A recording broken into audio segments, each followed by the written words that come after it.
help but wonder where I'm bound, where I'm bound. Can't help but wonder where I'm bound. All right, welcome back to What's the Rush with me, Rebecca Rush. I am your teammate on this amazing adventure. And today I'm joined by one of my sports and entrepreneurial heroes, Lauren Fleshman. She is so amazing. She's one of the most decorated American distance runners of all time. 15-time All American, 2-time US champion, and a major face of running during her pro athlete career. But her legacy, it goes so far beyond running records. From her competitive career, she moves seamlessly from breaking records on the track to breaking records in the business of sport. She is an entrepreneur, a coach, a sports brand advisor, a mom, and the best-selling author of one of my favorite books in the whole world, Good for a Girl, where she shines a light on the systemic inequities in women's athletics while at the same time celebrating the transformative power of sport. Lauren is known for her advocacy, and she is outspoken about body image pressures, outdated coaching models, and systemic barriers facing women in sport.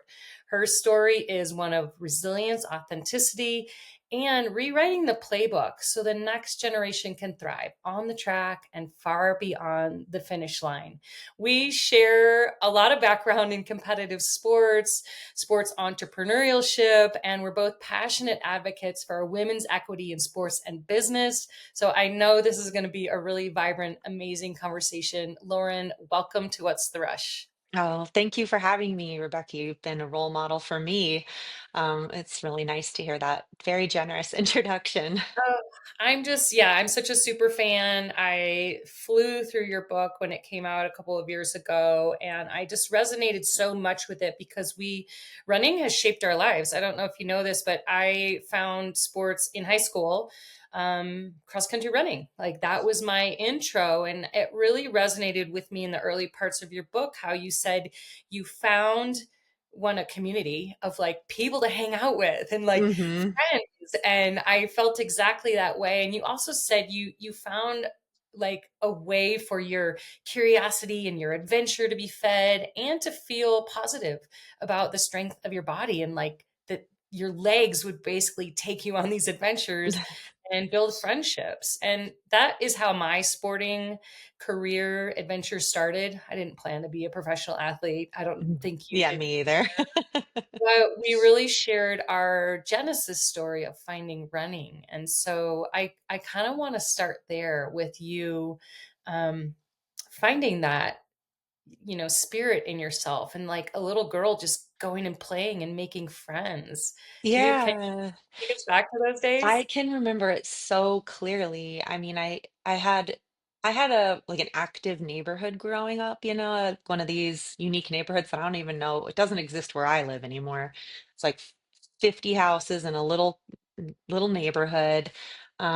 Just a lot of working class families and kids running all over the neighborhood streets and just playing with each other, running down, knocking on each other's doors. And I have kids now, 12 and 7, and at least that's not the culture of where I live at this point. You have to organize official play dates, and it's hard to get your kids outside because the infrastructure, the cultural norms are so different. Yeah. And so I think that has also made these memories of growing up so much more powerful. I realized how good I had it. But then, yeah, middle school was a really lonely time for me. And so when I found running in high school and I had suddenly 100 plus kids on this team, ninth graders through 12th graders, and everyone was warm and welcoming and kind of had this shared goal. We had a great team culture. And the contrast of the middle school, where am I going to sit at lunch? I'm terrified of like social situations, to that could not be more extreme, right? And then yeah, like you said, just all of us out running in our local hills, even the urban, smog-filled loops. We're still an adventure together because we were on foot. We were not being like hawkishly watched by adults the whole time, and we were chatting and getting to know each other, and like it felt like a way of really claiming our own town. But mostly the runs in the mountains. Anytime I got on dirt, I was just like, oh, it was just so it's such an accessible adventure to even get on like a dusty fire road to nowhere. It Yeah. was awesome. And then seeing your town from a different perspective when you climb to the top of some sagebrush hill and you're like, wow, that's where I live, you know? And then that feeling of wanting to explore the hills has followed me the rest of my life. I was just going to ask you if that feeling of exploration has stayed with you. Have you lost it at any points in your running career when running is your job and there's all the pressure of competition, and did you lose that like exploratory joy at any point? I would say that it stayed really close the whole time. There were times when in my career where going for a run in the mountains was the worst possible way to prepare yourself for the track sessions where you needed to have fresh legs and you were going to just get completely laid out. Um, and going for a hilly run would hurt your ability to do that. And my sport on track and field was so specific on paces. If you were running a minute and 10 seconds per lap instead of a minute and 9 seconds per lap, like your coach noticed, it sounds silly, but it's a big deal. 1 second per lap, and that could be the difference of having run in the mountains or having stayed on a nice bike path, a nice boring bike path. So there were times where I didn't get to do it as often as I wanted to, but then in the off season I would do it.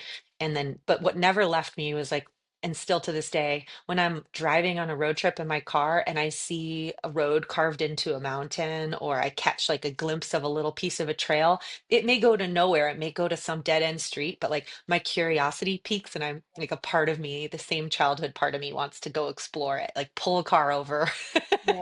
and go run. Yeah, that's so awesome. I mean, can you talk a little bit about, I mean, it sounds so intense, and obviously you were kind of a phenom. You know, you came on early in high school, and just like obviously the coaches noticed, everybody noticed you had a real talent for running in high Hmm. school and college and pro. And was that pressure? Was that exciting? Was that like, I'm getting noticed? Like, what was it when people were like, Lauren, you are good at this? Oh Yeah, my gosh. Like, I how, think I think that it hit me probably at a time when I really wanted to feel special, and I was like, I used to when I was a little kid dream about, well, maybe I could if I focused hard enough, bend a spoon with my mind, or I don't know. These things sound so silly to say out loud, but I think every kid probably just wishes they were special in some way. And then my childhood, I had a good childhood in a lot of ways, but I also had was raised around kind of volatile alcoholism and the dynamic, a family dynamic that was shaped around that dominant thing happening all the time. So I think that that also fed into some of my fantasies about having some kind of special ability that could get me mobilized into a different kind of future than the place I was. And so when running turned out to be this thing that came really naturally to me, and people were, wow, you really have a talent. It just became so clear, like, oh, this is the thing. This is the thing that's going to get me to have a different life experience, take me places I've never been, and open doors to college or other things that Mhm. that my parents didn't have a chance to do. And that did end up being the biggest mobilizer of my life. Yeah. Yeah. I mean, you said something that like kids at that age, we all want to feel special or be noticed. I actually think like people of all ages want Yeah. to be appreciated and noticed and feel special. Like I think about Yeah. that now, in the way I try to communicate with people, or even you see on social media, like people are just wanting that feedback of like you're loved, you're a good person, you're appreciated. But yeah, it Yeah. comes to the surface when you're young, and then we sort of stuff it down a little when we're older. But I think even it makes me think about identity as an athlete and you transitioning from a competitive career into the business of sports, into your brand as you. Um, Hmm. we're always still looking for that feedback that what we're doing matters or that we Oh, matter, yeah. you There was know? I'd say, an kind of coming of age when social media was coming of age, before it became sort of like the advertising dumpster fire that it is today, when it Mm, really felt like if you followed people online, you saw the people you followed in the order they posted things, and the algorithm wasn't as much of a thing. But sharing and getting feedback from sharing, like all of that was really important to me for a while. Sharing my story, sharing an authentic version of chasing dreams that had a lot of failures and a lot of injuries along the way, because younger people may not like know this, but it wasn't normal. It wasn't common to get to read average sports stories of the experiences that weren't like already on the top of the mountain. It was either you heard about someone's struggles often after they already overcame them and then they won again, and then you got to hear about them, except for like our absolute most famous iconic Mhm. stars. And then the Yeah. media would love to drag people when they were having a rough time. But yeah, I'd say like when I was going through hard times as an athlete, I would look for stories to help me understand how to get through those things, and I found it really challenging to find stories I could relate to. And so I found that telling them was really helpful. But well, anyway, this is kind of like a tangent to when you were talking about um, wanting to feel special. I think that's something that I feel like I've changed my relationship with that so much in the last 8 years or so, where what I want to hear is just that like my partner sees me, that Mhm. my good friends like see me and appreciate me. I don't Yeah. need the world to notice me. I don't need to be excellent at anything anymore. It's not Yeah. that, so it's I went through a little period of time of feeling judgmental of my younger self for needing so much feedback, Mm. needing to be special. And and that drove a lot of what I did. Like part of what the healthy part of what drove what I did was um, mastery of things. And I think that's a really healthy drive to want to try to get to learn a craft.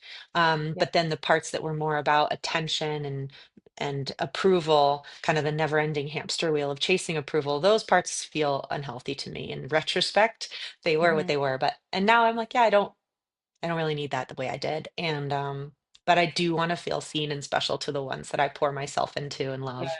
Yeah.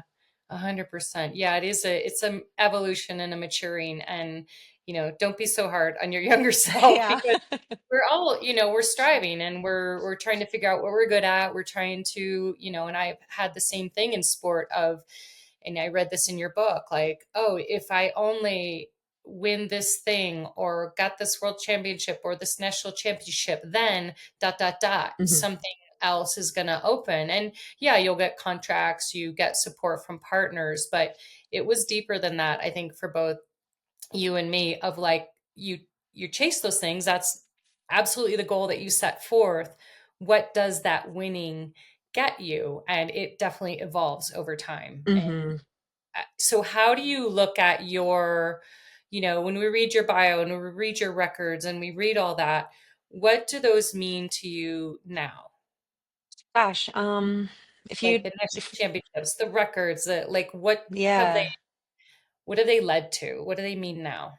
So if we'd had this conversation 3 years ago, I would have felt deeply uncomfortable even answering this question, because I was like, a lot of times you can kind of overcompensate the other direction.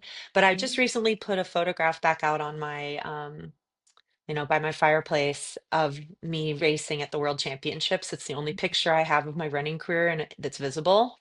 And it felt really good to kind of be like, Mm, this part of my life is not how my life operates right now, but it is still inside me. It has shaped me, informed me, and putting that photo there and feeling good about it to me was a real sign of growth and integration and maturing, I think. Because I look back on it and I have so many fond memories. I'm also just in absolute awe that I committed to something that fully.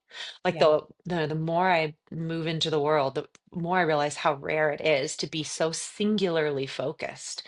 yeah, And maybe there's something about the brain chemistry of a person in their 20s and 30s that makes that like easier, or maybe I don't know, but I would have a hard time today focusing on anything that intensely. I just appreciate a much wider variety of things than I yeah, used to.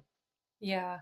I mean, yeah, you have, as a professional athlete, you need to have that kind of singular drive. And I think it is, there is a lot of psychology behind, if you've read the book Strength to Strength, it's an amazing book about how in the earlier part, 20s and 30s, we have a different kind of intelligence and we're building our careers and we're going after all these things. And then you shift, at midlife, somewhere in there where it becomes crystallized intelligence and where you're Mhm. no longer in the hunter gatherer phase of Yeah. like grasping for things like championships or whatever.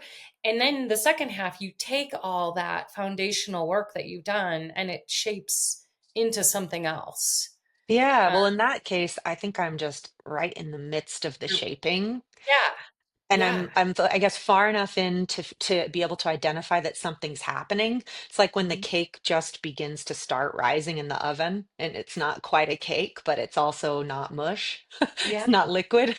yeah, I'm like, I feel like in that Dr. Seuss book where they're like, don't worry, things will happen to you too. Things will start happening to you too in the Oh, the Places You'll Go book. Anyway, I yeah. feel like that now, where I'm like, oh, things are happening. Life is exciting. Things are shaping and changing, and I like who I am. And I don't, the mysteries of where I go are still up in the air. I'm going to be applying to grad schools in the fall. Amazing. So yeah, big changes ahead. So it's fun. What entices you to study in grad school? What are you looking to apply and study? I'd like to be a licensed counselor, Mhm. licensed therapist, and be able to offer coaching services that aren't training, specific for a sport, but more coaching, holistic coaching services, which I could theoretically be doing now, to be a holistic coach. But I would like to have the educational background to Yeah. to feel like I have more tools and more confidence to provide a better service. And I love learning. It's really exciting to me to think about retooling at this age. And so yeah, master's of social work program is what I'm looking at right now that I can then test into being able to be a licensed counselor. You can help other people bake their cakes. Yes, I have been so helped by people. Right. I think about like discovering and leaning into my queer identity in midlife, like just that things that have been a part of you your whole life that you, for whatever reason, you were busy, you were driven, you were focused on something else, you made decisions that you thought were one-way doors. Whatever the thing is, there's so much life ahead if you're lucky, and you don't really know how many years you have left. So I think Mhm. that it's really powerful to, if there's people who are ready to look inside themselves and explore other doors, to be a person that can sit with them and help be their guide through that process. And yeah, see what happens next. I mean, I so resonate with that at the point I am in my professional career, but also my health journey. We shared earlier before the podcast, and people know this. I had a concussion 3.5 years ago, and it really stopped me in my tracks, from identity to like lifestyle to mental health, physical health. All were spiraling because I stopped moving, and so this podcast is actually part of that, what I call, an internal adventure. I've been an Mhm. explorer, and so have you, externally all our lives through running and through sport. But that forced me to really be like, oh, you know, what am I running from? What am I riding away from? Or what am I moving toward? So Yeah, that's definitely so resonate powerful. where you are. Yeah, and I think that like being a physically active person, to say the least, right? Like there's so many positives in that lifestyle, but that you can easily overlook the things you're running away from or riding away from as well, right? Or just the things on the buffet table that aren't you're not exploring. So Mhm. it can be such a gift to have things dramatically shaken up and get a chance to apply your curiosity and drive to something else. But yeah, the internal, that book, Strength to Strength, I'll be reading that. Thank you for Okay. that recommendation. It feels You're like welcome. you. Yeah, it's definitely a good one. That's like basically the second half of your life is really a culmination, and a new adventure, but you don't give up your foundation, who you were as an athlete, all the things you did. You don't have to completely change careers. You take that and you shape your wisdom and your intelligence into something else. Mhm. that's based on that. So I want to go back a little bit because your book is so stunning. It won New York Times bestseller like almost immediately. It's called Good for a Girl, a woman running in a man's world. And I have to say, I mean, I always knew you were a great athlete, but I had no idea how articulate and what a great writer you are. And it's just so well written. And a lot of the reviews are from people who aren't runners and who were just like, I'm not a runner. I don't like to exercise, but everybody needs to read this book. And I feel like that was maybe the start of some of this new adventure that you're talking about is you really wanted to talk about your career and you wanted to talk about some things that were amazing and beautiful and some things that were really messed up in the Yeah. world of athletics for women. Do you want to give like a quick overview of maybe why you felt compelled to tell this story and sort of what it's about and what that journey and what the response has been? Because it hasn't been Yeah. out long. And yeah, I'm curious why you wrote it and then what's happened since. Yeah. Well, it's been, yeah, 2.5 years or so. I think it was January of 2023 that it came out. And the response has been so good. Unfortunately, the issues that I talk about in the book that are the harder issues do still apply to the Yeah. younger generations, which I had a lot of doubt about that when I was writing the book. I was like, is this just going to be a thing that it's published and people are like, oh, times have changed, everything's better now, you're an 80s baby and that's Mhm. why you had those problems. But no, I hear from high schoolers regularly, parents of high schoolers, and of people that are like, this is completely bullseye still happening. What kinds of things are you still hearing about just So to share with the yeah, listeners? the main reason I wrote the book is the reason why people are still reaching out, which is that the fundamental difference between female and male bodies during puberty, the way we move through adolescence in our specific way of a changing body, right, in our ranges of changing bodies, is so different from the male way. Everybody knows that, right? Like, especially if you're an athlete and you're competing, you're 10, you could be beating the boys, and then you're 14, and Yeah. that's not happening anymore. And so, but it's not about that. It's not even about like I wanted to be the best period of anybody. And sure, I had to be disappointed when I found out, oh, I'm on this other track because I have the specific genetics, but that's okay. That was a little disappointing, but it's about something much more than that. It's about what happens when you have this fundamentally different way of developing into an adult than the bodies that sport was built around. And if sport was built around the male bodies and male norms, and your body experience is different than that, and it's not being acknowledged or supported, that leads to a lot of harm. And specifically, male typical performance through puberty is more of a straight line. Work harder, get better, work harder, get better, work harder, get better, because that's what testosterone does during puberty and the body changes. And a typical female progression is that up until your body changes, it's work harder, get better, work harder, get better. And then you work harder and you don't necessarily get better. There's a Yeah. period of time and it's temporary, but where you work harder and you may get a little worse, or you work harder and you're stagnating, or you work harder and yet for some reason it doesn't feel easier. It feels sluggish. It's like, and then if you're supported during that phase, then you'll come back out of it, you adjust to the changes of your body, and then the normal rules apply again. You work harder, you get better. And of course, all of Right. this is like barring injury, illness, or special life circumstance. This is just the physiology. And so for females, it's more of a performance wave than it is a performance line. And um and this isn't acknowledged. Instead, it's pathologized. And so what girls are experiencing in school sports systems, youth sports systems, and college sports systems is that when they come off of the um male progression and into the wave or the slight plateau, they are pathologized as either if something's not right between their ears, they've lost their motivation, they're not committed enough. If their body's getting softer, which it should be, that's normal during this time of life, Yeah. that they're somehow not committed. So there can be a lot of body shaming, coaches controlling what they eat, watching what they eat. Um, and then a lot of disordered eating, food restriction happens.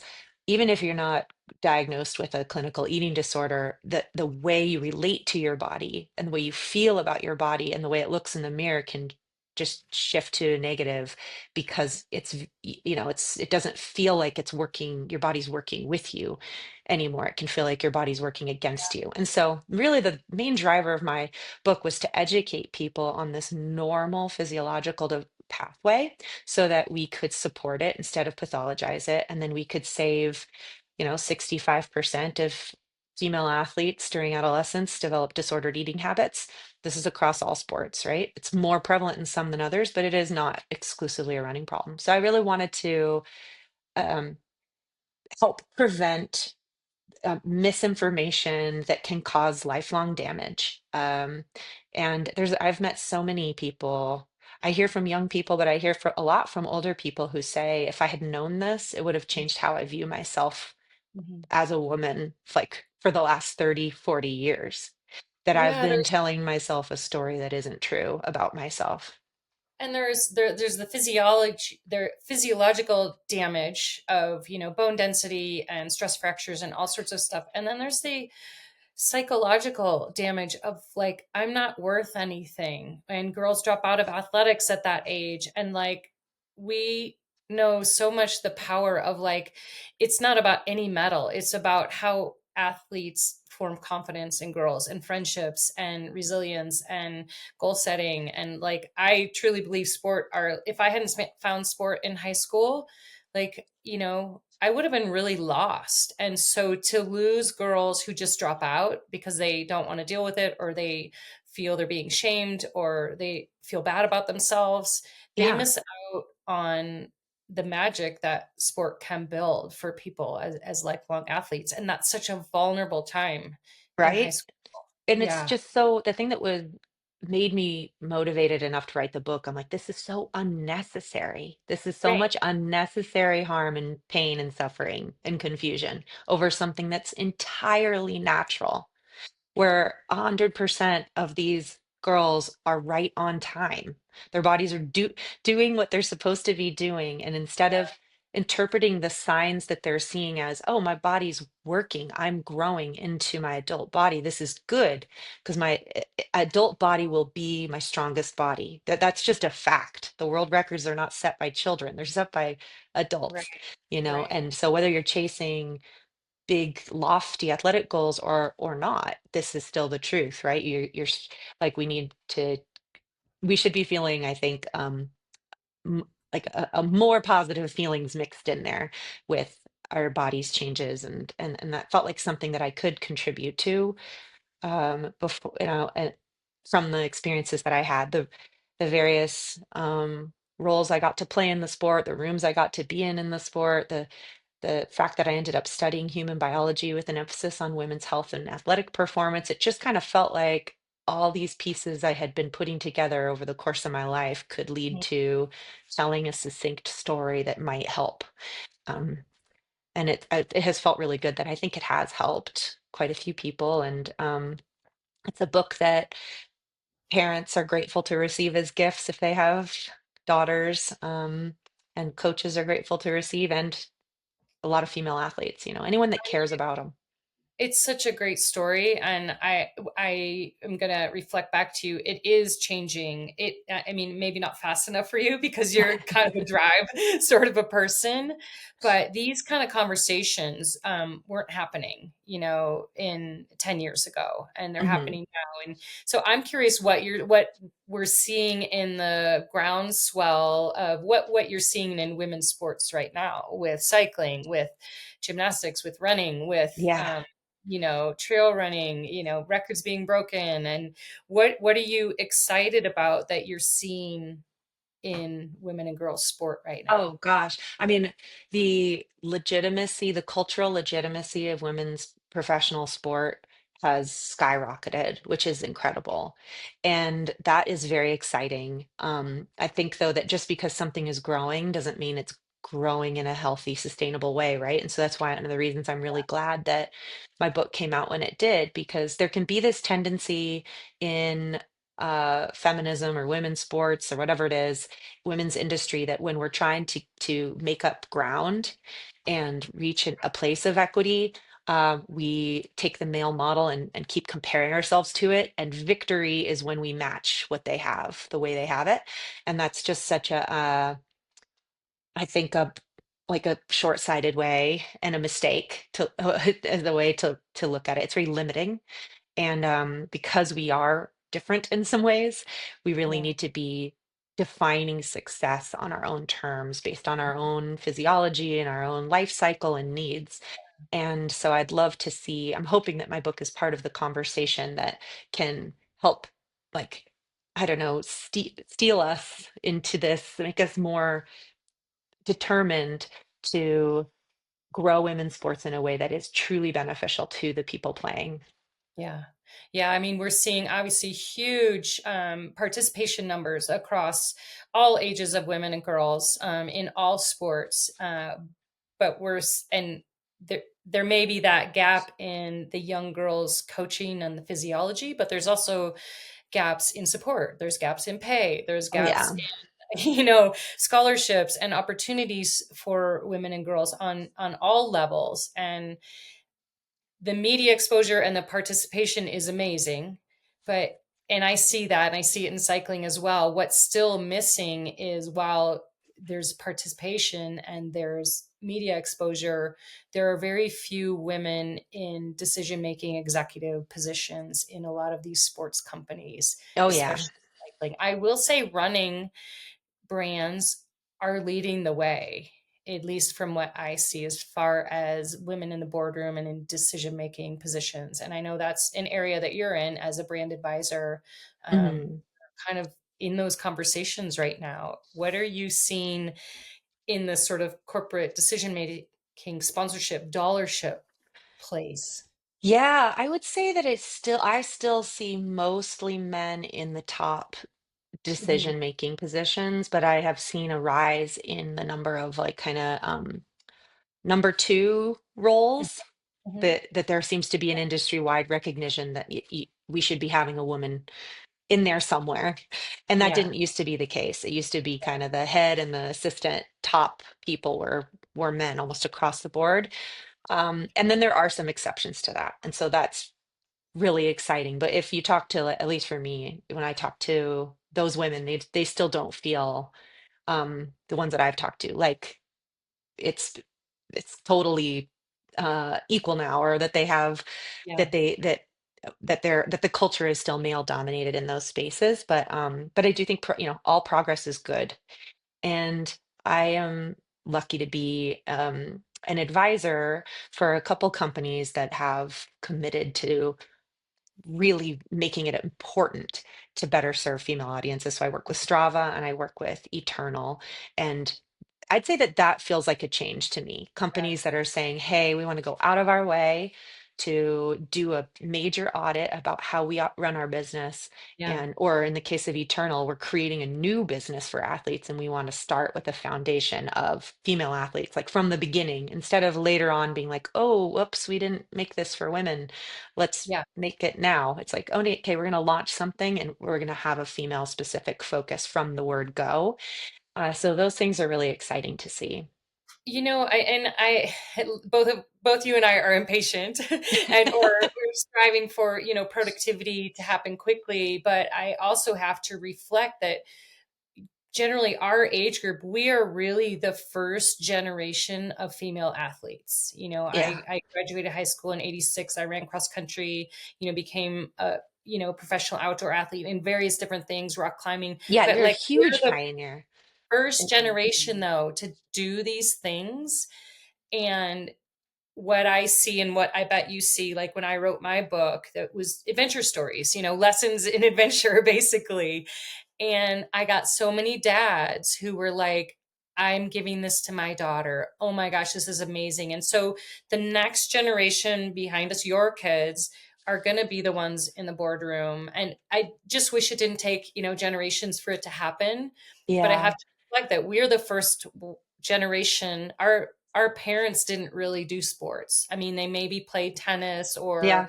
not on a widespread level like it is now for kids to do sports. And so I do predict that your kids are going to be the ones, like, we're still trailblazing in the business area now. And Yeah. the participation has come up, and then the business part will come behind and follow that. So, what do you It think does about? feel like we're at a tipping point. I think that Yeah, is true. And I think this most recent Olympics was the first time that I heard stories of Olympians whose moms, female Olympians whose moms were professional athletes. right, It's right. like pretty cool that we're finally there where you can Yeah, have a lineage that can show up in storylines. So that's just a good reminder that we are very early in the process.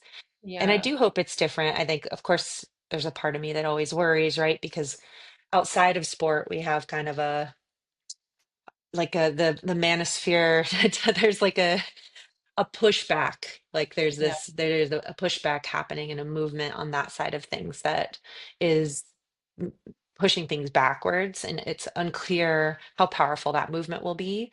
But with certain rights being rolled back and things like that. But You know, we're I get, 51% of the population, so it's going to be yeah. hard to push us down again.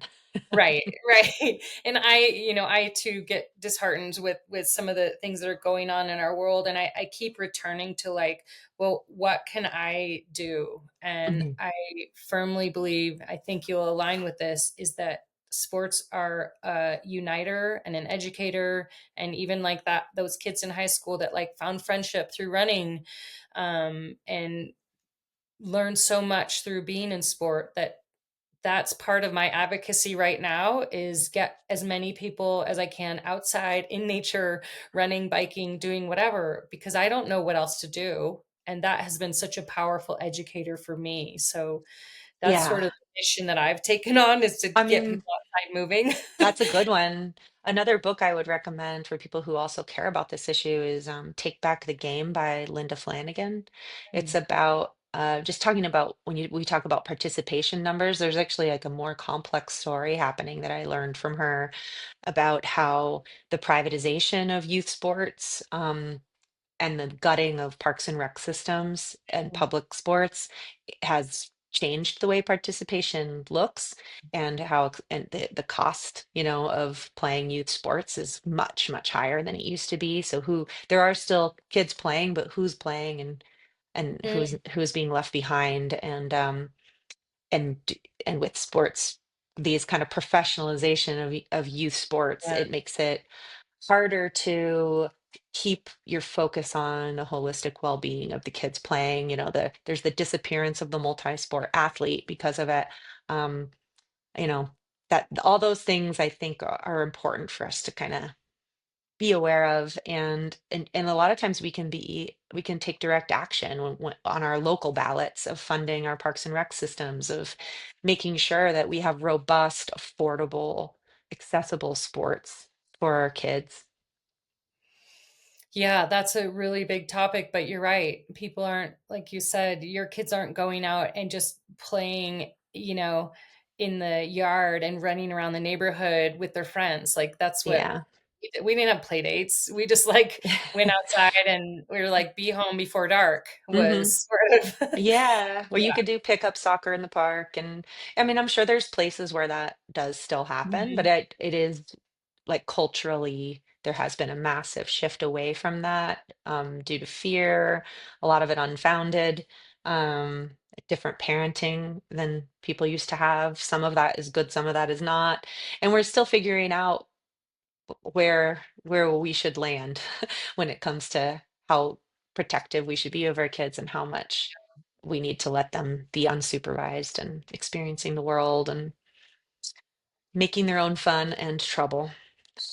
Yeah, fun and good trouble. Exactly. So I want to ask you, for much of your career, running, was winning, and winning was X.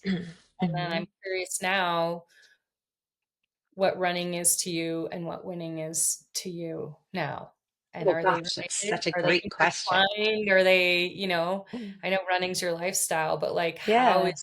the What does the win look like now, and how is running woven into your life now? So it's come very full circle to the way I discovered sport. I feel Mhm. so lucky that I had an amazing high school introduction to sport, as we cared about winning, but it was like definitely secondary to adventure, community, fun.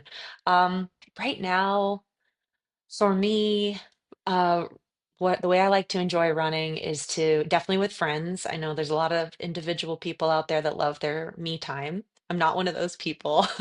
I'll run that way if I have to, but man, I am a social exerciser. And my ideal is 1 to 3 friends and to go out on the trails and talk or not talk or whatever. And then my ultimate win, what winning looks like to me, is doing a longer trail run with a friend and packing snacks and stopping at a cool viewpoint and just like, I don't care how fast I'm running. I don't even really care how far it was. Yeah.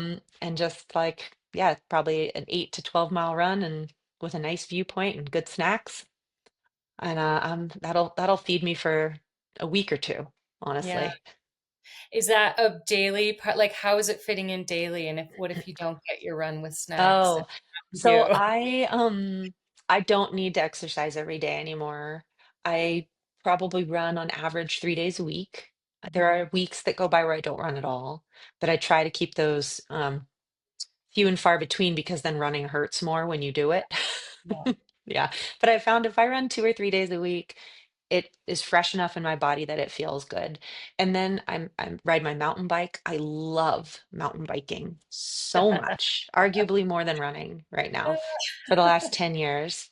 And I'll do all kinds of types of mountain bike riding, but similar in that it's best with a friend or two, Yeah. and I don't care what pace someone wants to ride at. And and then I Nordic ski. So Mm. I'll do that sporadically when I can fit it in all winter. And I just learned how to do some touring, but I'm a little scared of true backcountry. So we skin up you know, The at ski Mount hill. Bachelor and then Yeah. yeah, go down the ski Yeah. hill. So I would do that a couple times a winter. And that's Mhm. something I'd like to get more into. It's just more time Mhm. intensive than the other sports that I can do from my door. So yeah, like I think, and I went through a period of time where I was not exercising very much at all, and my mental health declined. Yeah. And I don't know, I felt like I was rejecting sport because sport had run so much in my life. Kind of tying back to what we were saying earlier, I was not integrating my old self and my new self and not finding new ways to relate to things yet. And so I'm in a good spot. And I don't, yeah, if I don't move my body, it's fine, honestly. It's just like I know that it'll catch up to me mentally. Like, what are you doing? How are you managing right now? Well, it's interesting because you mentioned how you like to mountain bike, and that piqued my interest because during the sort of peak of my severe symptoms with concussion, I couldn't go back to cycling because there was too much baggage around it, like power meters and what expectations of I used to do this hill climb in this many minutes. And it's like I had too much baggage around it. And so I actually started running again. I went back Nice. to like, because I have dogs and they needed to get outside. And I was just like, I got to do something. And I started running. And I think it was really healthy for me to go do something that had been so long. I mean, I've always trail run a little, but like I don't know what mile times I do. I don't know any of that. And Yeah. so that took away some of the demotivating judgment that I had around cycling. And so I'm curious, That's what was that cycling was partially for how you me. got into biking? You're like, Yeah. I'm going to try some other things. Yeah. Yeah, 100%. That's what cycling really helped me heal so that I could, and now I can bring that back into running. So I feel like I can do both of those things in a really healthy way. It also helps that I just got so much slower as a runner that now Yeah. it's completely irrelevant what I used to do.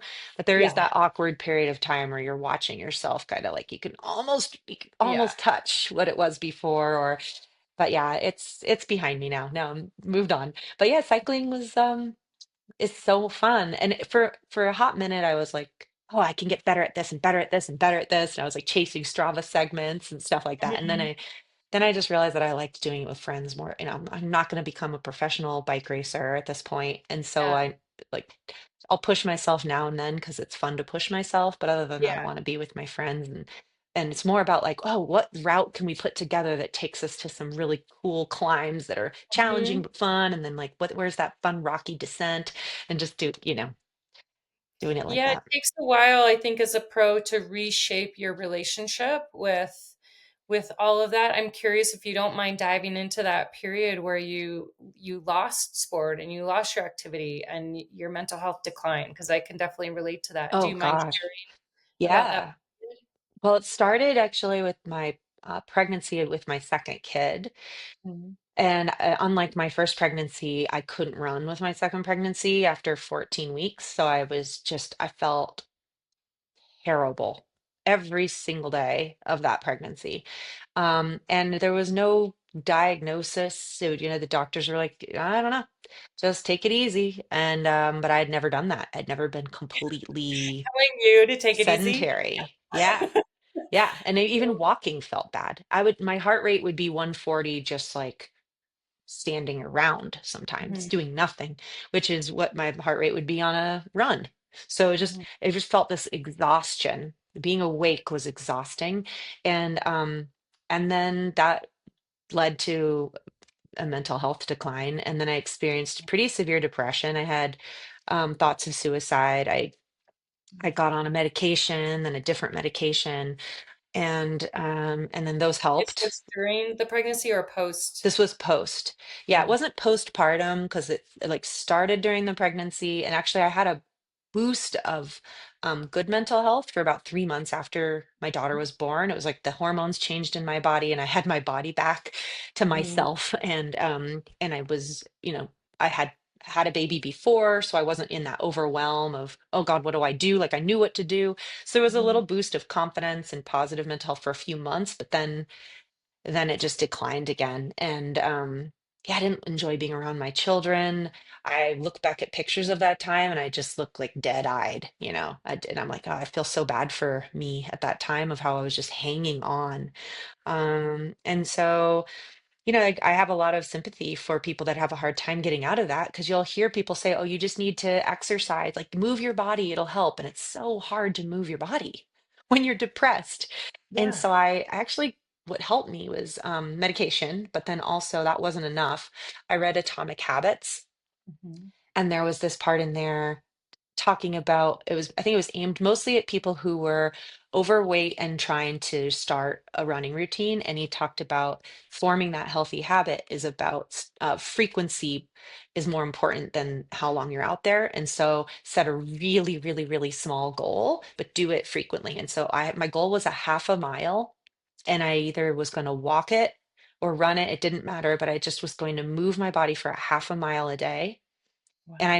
that managed to be small enough. Like I started with a mile, and that was too much. I couldn't Mm, do it.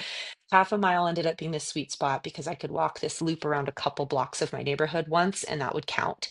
And so then that really did make a difference. After about a week, I felt like, it sounds so silly, but it was like, I can do it. I can make time every day for my body to move.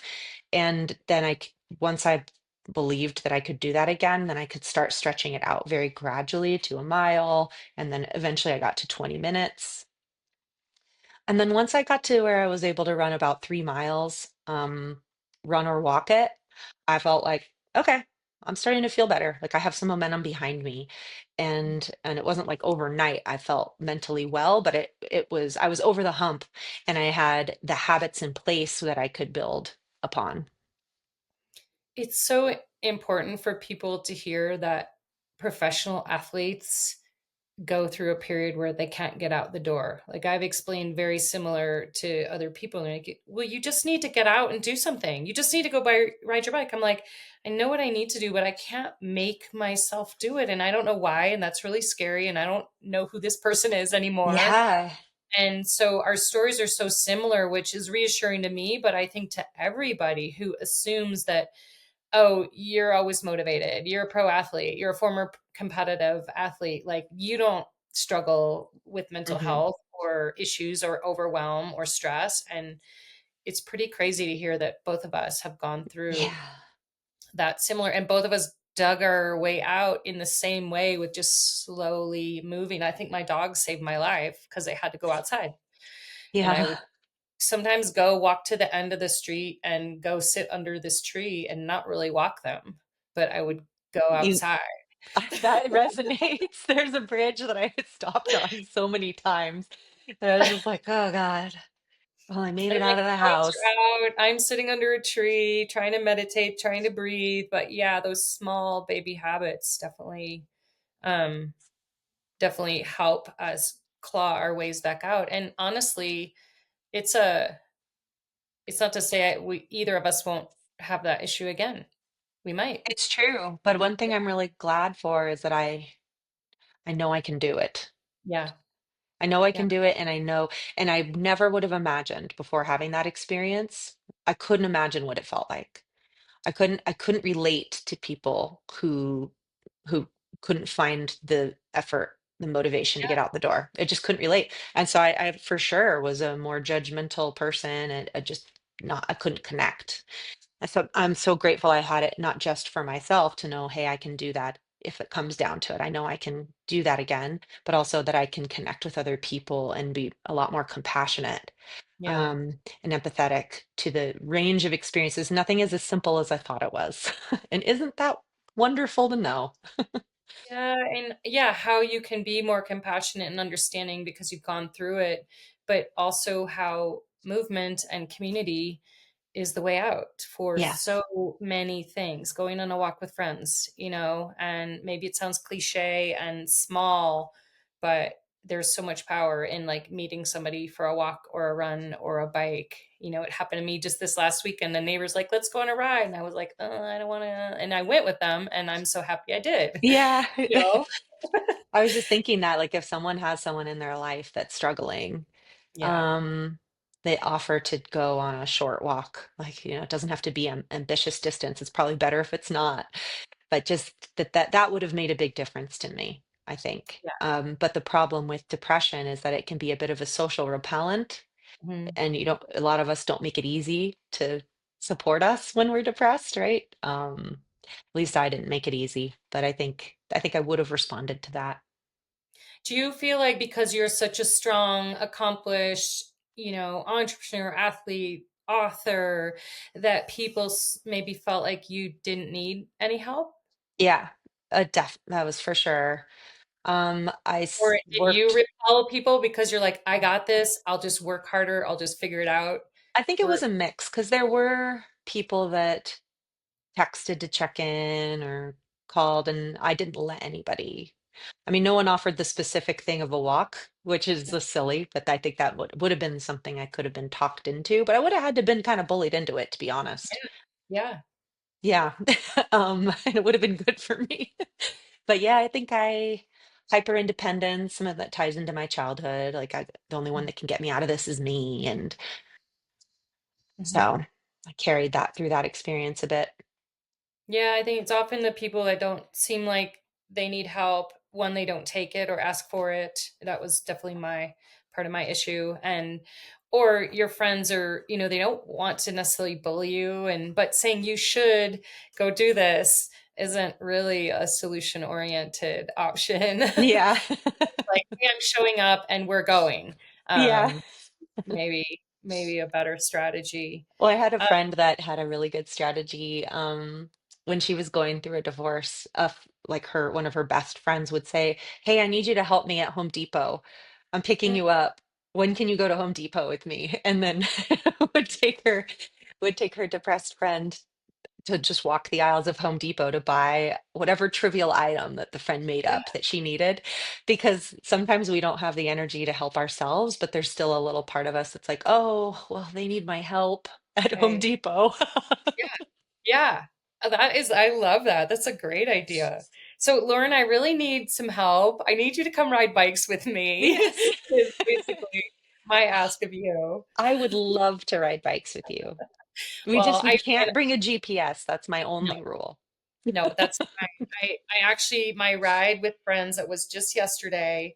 It was the first time in 2 years that I turned on my power meter Oh, on wow. my bike. And I was just I turned it on out of curiosity. I've had it off for 2 years because it was, you know, a judge that I didn't want to face. And I just turned it on out of curiosity up this hill. I've done a bunch, and I'm like, oh, I'm just going to turn it on, and oh, I'm going to look at it. And I looked at it and was just sort of riding along and looked at the number. And I'm like, I wonder if I can just hold this number all the way up the hill. I'm already riding this pace. And so then I just kind of was holding that number, and I'm like, I wonder if I can go 10 watts, because it feels okay. I wonder if I can go a little harder. And Yeah. it was amazing. And I climbed the hill, and I just sort of looked at it as not a judgment, but a curiosity, and like a little challenge. And that is a big breakthrough for me in reshaping my relationship with my power meter and my cycling, That's of like it can awesome. be a tool and a fun thing instead of a judge. And so Yeah. that was a wonderful breakthrough where I turned my power meter on for the first time in 2 years. That's huge. That's It a was really huge. big deal. It felt like a big deal. Like I'm getting kind of like emotional Yeah. thinking about it. Because yeah, it's been a hard relationship shift. That you're ahead of me on that a little bit, with your shift with Yeah. your Just relationship. like it just sounds like I remember being there.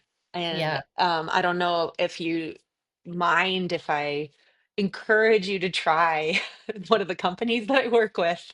Yeah. But when you're ready, the Eternal company that I'm Yeah. working with, they have three different services that they offer, but one of them is like an annual blood test where you can check in and just find out what your values are at for health. And the next one involves all, it's called performance, and you get like a mobility test, a DEXA scan, strength and power test, and like a VO2 max. And that might make you want to vomit thinking about doing some sort of performance test. But it may be a year, 6 months to a year off. But it was very cool for me to get back to a place where I was like, you know what I want to do? I actually want to know the state of affairs. Yeah. Like my past career is my past career. I'm not trying to do that, but I want to be an active person, and I want to be a healthy person, and I want to be able to lift my suitcase into the overhead compartment into my 80s ideally. And what do I need to do to be able to do that? And Yeah. based on where I am now, to give me like a read on now that ideally is, and my goal was to be non-judgmental about it, to be like, Mhm. where am I? I'm not looking backwards. Where am I now? And how can I get excited about some goals that are more about the long game and have Yeah. nothing to do with high performance? And obviously you can have high performance goals and do these things with Yeah. Eternal, but yeah, I'd And the recommend high checking it performance out. goals are the means to the end. I am a fan of racing for the general population because it is a goal and it is a thing. The Yes, it result keeps you doesn't matter. focused. Yeah. And the result doesn't matter at all. It Mhm. matters that you committed to the journey of it. And so a lot of what I preach to other people, I'm trying to learn now, which is Yeah. really cool. I saw that picture of you on Eternal doing the VO2 max test, and it totally was like, did make me want to vomit. And I was like, so brave. I'm so not there yet to Yeah. maybe this last weekend of looking at some metrics was kind of like, okay, I am healthy enough to take stock of where I'm at. Yeah. And so, yeah, thank you for encouraging me to like Yeah, you bet. Well, the keep thing that going. kind of got me to care was high cholesterol, actually. So it was Yeah. more like a non-athletic scare Mhm. around, oh, like I actually, the prescription for this is more exercise, ironically, and nutritional stuff. And I never thought I'd hear that I'd have that problem given my history. There's like a misnomer that you know, that you won't ever need to worry about that if you're exercising. So it was that was what kind of got me to be like, I need to just get over my stuff and I Mhm. need to figure out where things are at. I mean, you're still leading the way. You're still inspiring us. Oh, Yeah, at this point, I want to ask you a little bit about the work that you're doing now. It's obviously centered around sport and health and wellness and writing and communicating and getting people out there. I mean, you host writing retreats that may or may not keep going. I saw an invitation to one. I was like, yeah. oh, maybe I need to do the last writing running I think retreat. it But will be my last one. Yeah, in yeah. October. It's possible that I'll jumpstart some other version down the road. But I have a retreat in Chamonix, France, my first Wilder International retreat. So we run and we write, and that one's really about adventuring. We'll be outside from 9 a.m. to 4 p.m. with cake and coffee breaks and stuff like that. But that one, hike run, will be really fun. And then October, I have my last retreat at the Caldera Art Center, and I'm really looking forward to it. And I think that one of the things that makes me feel ready to either pause or be done is relates to the attention economy. Hmm. It's like the world of having to continue to push your story out there and promote and fight for relevancy and fight for attention and all those things is just it's feeling really bad in my body. Hmm. And I think that that has been part of what has inspired the or ties into the career change of wanting to go back to school and make meaningful change on like a person to person basis and continue to do public speaking because I think that's important and I feel the meaning in that. But it isn't what it used to be. The online world is it just doesn't feel good to post about my life. I mean, you really do. You have to post about your life, regularly enough so that people will even see your post about your retreat. And Hmm. then, and I find that to be very frustrating that I'll have 80,000 people who have voluntarily said, I want to follow this person. I want to hear the things that they say, but they're not being shown anything that you Hmm. post. And Yeah. so it's just that when I think about trying to solve those problems in order to fill retreats, that part's not motivating. And I believe in the work so much and I love doing the retreat so much, but I just don't think I can do that other piece of it anymore. Yeah. So, I mean, that's evolution. That's career evolution is yeah. taking what you love and what you know and sharing it in a meaningful, relevant way. I'm curious about, we've talked a lot about running and sport as a sort of stabilizer in your life. But you're also a really avid writer. And I'm curious, what role does writing fill for you? Oh gosh, writing opened up my ability to see myself beyond an athlete. That was Hmm. the tool for it. And at first it was with blogging and journaling. And then when I discovered this wild writing practice I went to a women's retreat called Muse Hmm. in Bend, and they don't have it anymore, but they used to have these women's retreats, and a writing workshop for 90 minutes was just one little part of it that I signed up for. And the the method of the writing, it's like stream of consciousness inspired by Natalie Goldberg and Lori Wagner's work. And it changes, like instead of writing for an assignment, writing to be good at writing or even to be heard clearly, the whole point is to write as authentically as possible to shorten the distance between your voice inside and what ends up on the page. And so it's it's like a mental freeing process Hmm. of scraping away all the things that get in the way between your voice and the page. Hmm. And so that practice helped me do that. And then in a very safe container environment with rules in place, we had the opportunity to read that very raw work to someone else and witness them reading to you. And the types of things that you will write down are so different with wild writing than you would write any other time. And so I got to hear the stories of women from different ages, different walks of life. Like this, it just felt like such a privilege to hear. And they changed the way I thought about life in such a short period of time. In 90 minutes, I was like, whoa.